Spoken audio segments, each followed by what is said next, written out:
ኢትዮጵያን ወደ ተሻለ ሀገር እናሻግራት ሁላችንም በመደመር።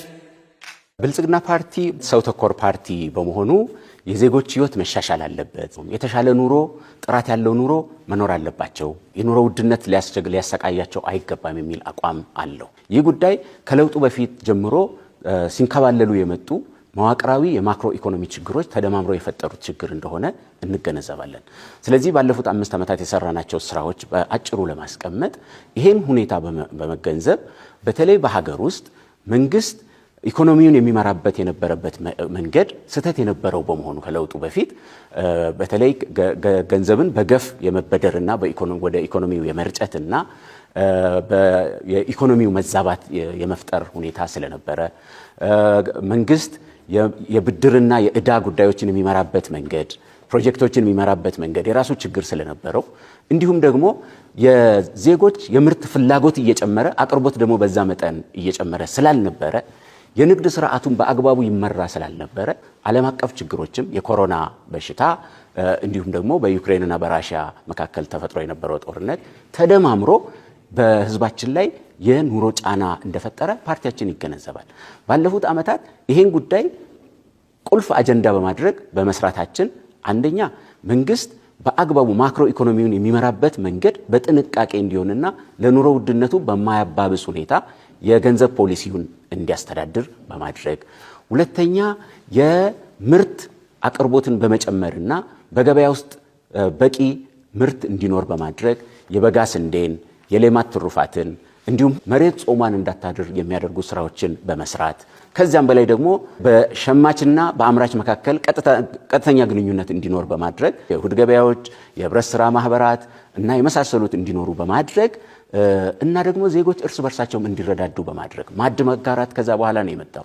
በበጎ ፈቃድ ቤት መስራት፣ ለተማሪዎች ቁሳቁስ ማሟላት እና የመሳሰሉት ከዛ በኋላ የመጡ ነገሮች ተደማምረው የኑሮ ውድነቱ ከዚህ በላይ ጫና እንዳይፈጥር ለማድረግ ተሞክሯል ማለት ነው።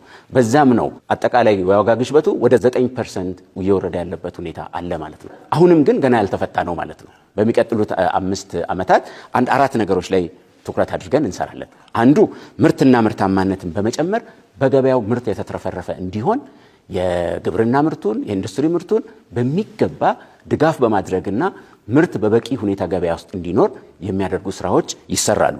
ሁለተኛው የመንግስት የወጪና የገቢ ማኔጅመንቱ በሚገባ እንዲስተካከል መንግስት ለዋጋ ንረቱ በሚበደረው ገንዘብና ፕሮጀክቶችን በሚያስተዳድርበት መንገድ ለዋጋ ንረቱ ተጨማሪ ጫና እንዳይፈጥር በሚያስችል ሁኔታ የገንዘብ ፖሊሲውን የፊስካል ፖሊሲውንና የበጀት ፖሊሲውን እንዲያስተዳድር የማድረግ ስራ እንሰራለን።